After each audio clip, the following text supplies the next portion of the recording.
terrorizing dissent.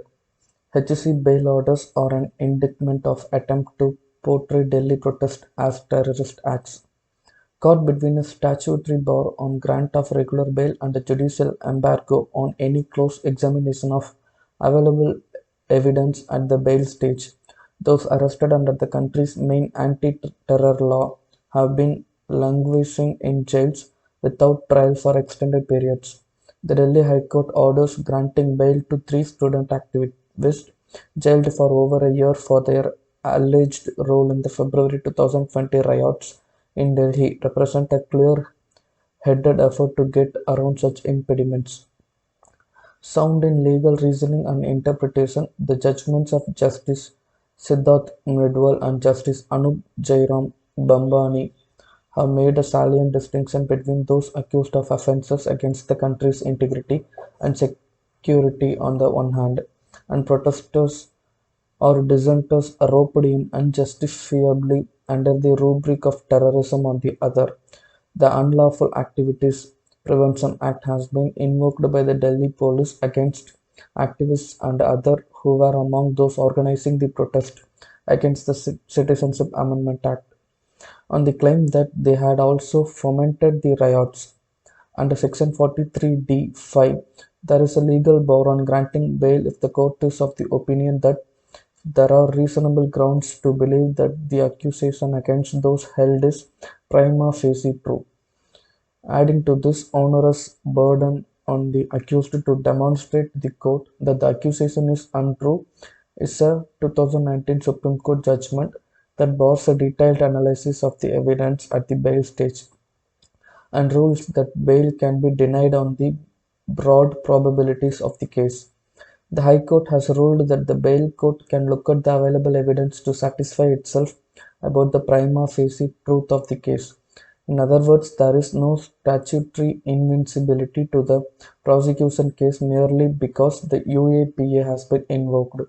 It has found that none of the three, Asif Iqbal Talna, Natasha Narwal, and Devangana Kalita, was specifically or particularly accused of any terrorist act, funding of a terrorist act, or an act amounting to a conspiracy to commit a terrorist act or something preparatory to it. Once the UAPA charges were not seen to be true, it was open to the court to admit them to regular bail until conclusion of the trial. Further, with 740 witnesses cited, there is no scope for early conclusion of the trial. Riots are matters concerning public order and not the security of the state. The court's observation that the state, in its anxiety to suppress dissent, has blurred the line between the constitutionally guaranteed right to protest and terrorist activity is a stern indictment of the establishment. The Delhi police has gone to the Supreme Court on appeal against the verdict, possibly in the fear that the ruling may foil its design to paint protesters as terrorists. If the High Court's approach to grant of bail is upheld, it would help secure the liberty of other dissenters held under the UAPA elsewhere without sufficient basis. Closer compensation. Legal steps must go hand in hand with diplomacy to avoid Enrica Lexi repeat. 9 years after two Italian Marines shot dead two fishermen off the Kerala coast under the belief that they were pirates, the criminal proceedings against them are said to be formally closed. The Supreme Court of India has ordered that the criminal trial against them be stopped after Italy deposited compensation of 10 crore. The Permanent Court of Arbitration, a tribunal under the United Nations Convention on the Law of the Sea, had last year ruled that even though India and Italy had concurrent jurisdiction to try the case, the Marines Salvatore Giron and Massimiliano Lotaro enjoyed immunity from Indians' jurisdiction as they were acting on behalf of the state.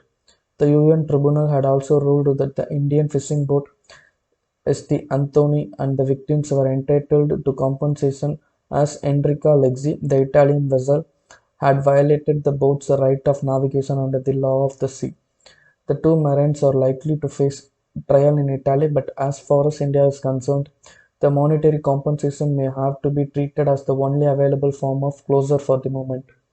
Given the legal tangles over jurisdiction, the lawfulness of the arrest and the location of the trial, as well as the provisions of law under which they should be tried, legal accountability through a criminal trial has been rendered extremely difficult. The legal heirs of the two victims are likely to get 4 crore rupees each, and the owner of the fishing vessel 2 crore rupees. In hindsight, the diplomatic turbulence the incident set off in the early days, the nationalist passion the killings raised, and much of the delay in resolving the issue could all have been avoided. A possible way out was to have agreed to Italy's offer of compensation and a trial in its own jurisdiction.